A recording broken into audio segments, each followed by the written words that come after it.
Výborně, dokázali jsme to. Tak se podíváme, co jsme to dovezli za zázrak, ne? Jasně.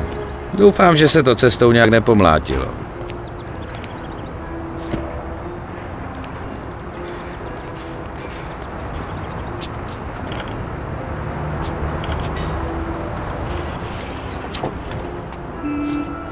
A sakra, pár se jich vysypalo, doutníky jsou na Maděru. No ale není to zas tak hrozný. Tady se jedna jenom se vrátila, tak ji narovnáme. A do prdele, to se mi moc nepovedlo. Co tam pro boha vyvádíš? Co, no, malinko jsem to tady rozsypal, nic hroznýho. Hele, krabička, co pak v ní asi bude? A do prdele.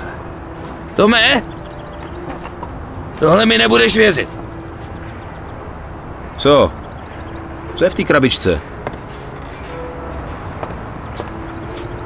A safra. Myslíš si, že to je to, co si myslím já? No jako doutníky to nevypadá. A na krystalový cukr je to zase moc velký.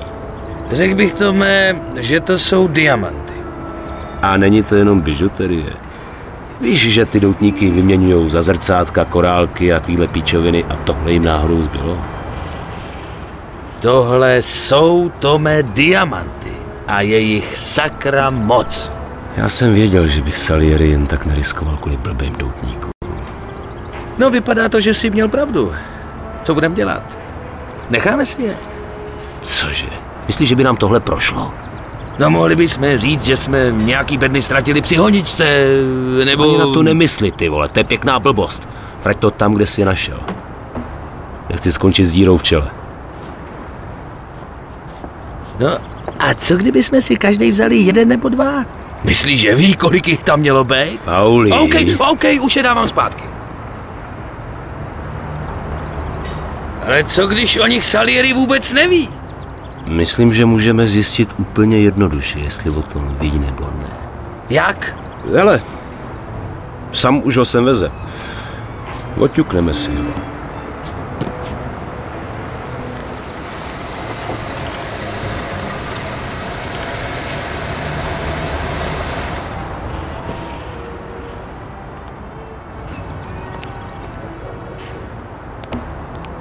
Výborně, chlapci.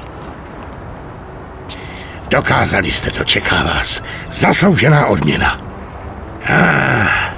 Jedna bedna se rozbila, ale to nic. Hlavně, že ty zadní jsou v pořádku. Výborně. Máme ty bedny vyložit, rozdělat a doutníky dát do skladiště? Ne, ještě ne. A proč vy? Já na to někoho zavolám.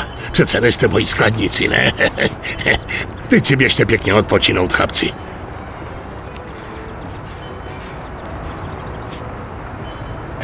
Výborně, chlapci.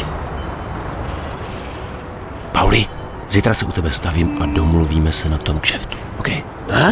Tak dobře.